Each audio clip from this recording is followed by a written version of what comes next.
5 signs rise to the surface when an aging narcissist finds a well supply has finally run dry. Now, let me talk to you from the heart. When the lights fade, when the applause quiets, when the admirers drift away, this is the very thing the narcissist dreads the most. Supply isn't just a want, it's a fuel. Without someone to draw from, the narcissist feels the emptiness closing in. Time has a way of stripping away the illusions. As the years pass, the crowd grows thinner. What once came easily, attention, flattery, control, becomes harder and harder to grasp. And when that supply dries up, the narcissist doesn't simply sit quietly. No, there's a storm that brews inside. Anger, bitterness, endless blame. Whoever is near, whether family, neighbor, or stranger, becomes a target. You see, supply was the way the narcissist held control, kept the mask in place. Without it, the mask slips. Desperation takes the wheel. This is why, in those later years, so many narcissists appear restless, explosive, always searching for someone to fault. It's not just age, it's the hunger that can't be fed anymore. So what happens when the supply is gone? We're going to walk through 5 things. The desperate measures the narcissist turns to when there's nothing left to pull from. Recycling the past. One of the first things a desperate narcissist does when the supply runs out is circle back to the past. Old numbers get dialed, forgotten connections suddenly come alive again, and a message pops up out of nowhere. Hey, how have you been? And you sit there stunned, thinking, wait a second, it's been 10 years. Why now? Here's the truth. It's not nostalgia. It's not love. It's not destiny pulling 2 souls back together. It's hunger. The narcissist is running dry and scrambling for what once worked. They're scanning to the past, replaying names, remembering who once gave them attention, and deciding it's worth another try. They'll bet on the idea that time has softened your heart. They imagine you've forgotten the arguments, the tears, the betrayal. They think they can slide back in as if nothing ever happened. But time doesn't always soften, it often strengthens. The longer you've been away, the more you've healed, the more you've grown. And when the narcissist shows up again, most of the time the spell doesn't work. They expect the door to swing open, but they find a wall instead. Yet, many still fall for the lie. People cling to the old saying, if it comes back, it's meant to be. No, if it comes back years later, it's because desperation drove it back. It's because the supply is low, not because love is deep. Genuine love never abandons in the first place. Real love doesn't vanish for years and suddenly wake up when convenient.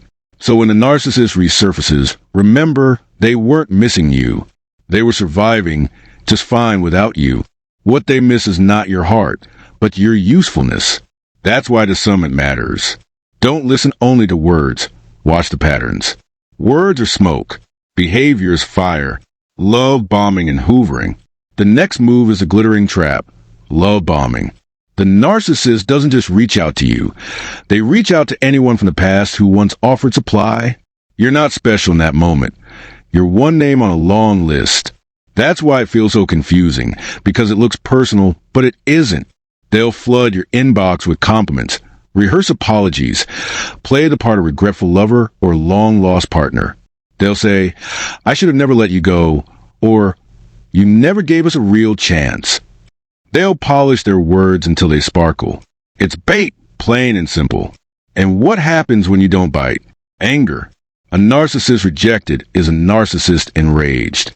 If they can't reel you back in, they'll shift gears and try to sting you instead. Maybe it's a cruel text, maybe a mocking post on social media, maybe whispers behind your back.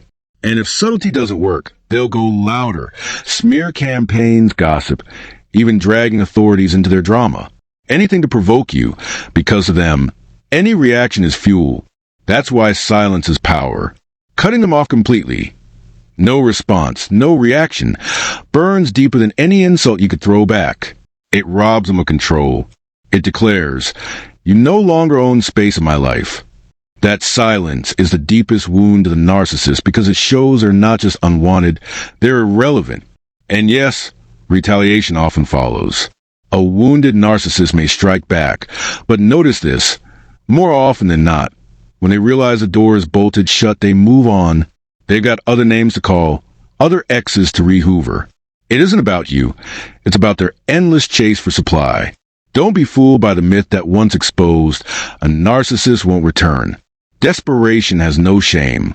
When supply is scarce, they'll crawl back, even to those they burned bridges with. Past conflicts don't scare them. Starvation does. So when the hoovering starts, don't mistake it for reconciliation. It's not a tender heart remembering your worth. It's a desperate heart seeking its fix. And when that fix is denied, bitterness, rage, and revenge follow close behind, settling for whatever is left. When the doors keep closing and the supply doesn't come, the narcissist lowers the bar. That's when desperation strips away pride. And instead of chasing what looks glamorous, they cling to whatever's within reach. And make no mistake, this is not a triumph for the narcissist. It's a slow unraveling of the illusion. You see, the narcissist spends life chasing greener grass, always looking over the fence, always convinced something better is waiting. But every time they leap, they burn another bridge. Every time they move on, another soul discovers the truth and walks away. One by one, the options dry up until the circle shrinks small and tight. That's why many older narcissists turn to long-distance connections. They've already drained the local pool, so they start sending messages across cities, across states, across oceans. They believe they can reinvent themselves in another place, where nobody knows the wreckage they've left behind. Sometimes they chase after younger supply in faraway countries. Sometimes they target the vulnerable, convinced control will be easier. But here's the irony. Many they pursue are sharper than the narcissist realizes. People who've had to fight to survive often see through manipulation faster than the narcissist can spin it. And in those cases, it's the narcissist who gets played. Now, if the narcissist has money, they can still keep people around.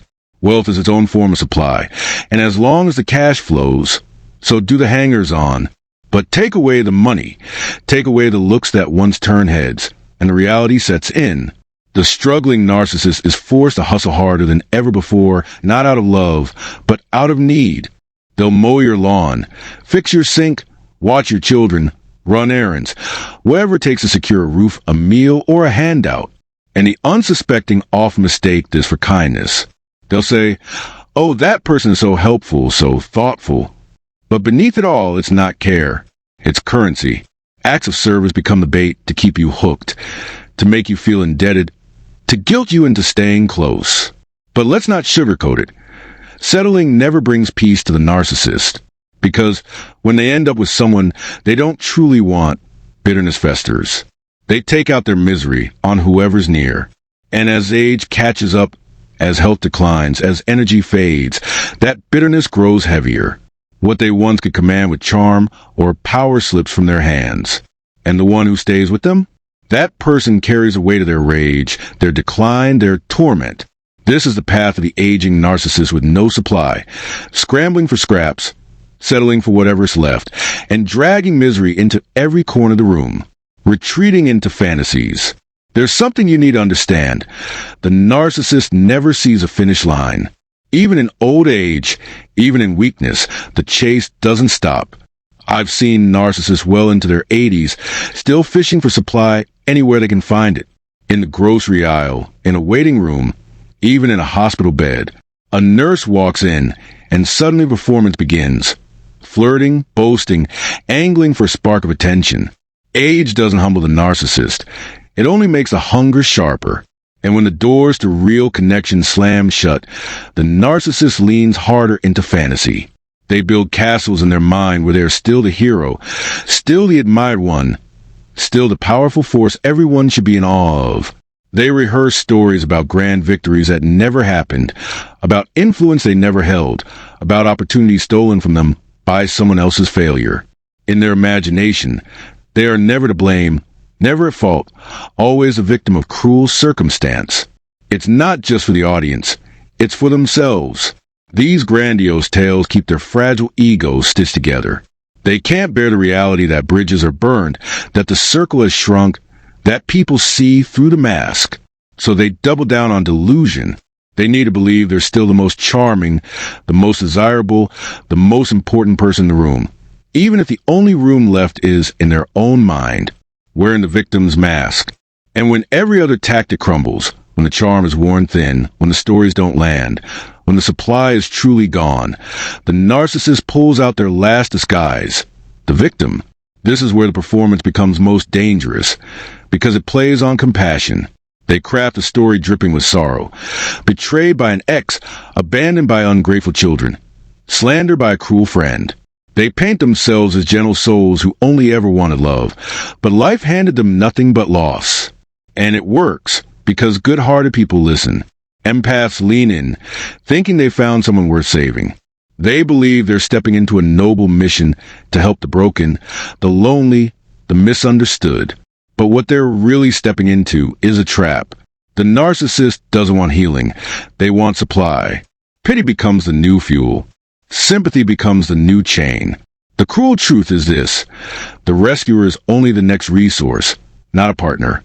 The kindness poured out is siphoned into the narcissist's bottomless need. It's never enough because it was never about love. It was always about survival. This is a reality of a narcissist running out of supply. They recycle the past. They hoover with charm and rage. They settle for scraps. They live inside fantasies, and when all else fails, they play the victim.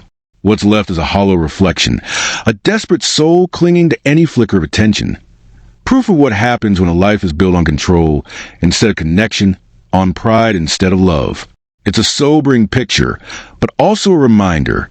A reminder of why self-worth must come from within, why respect and truth matter more than charm, and why we must guard our hearts from those who only seek to use them.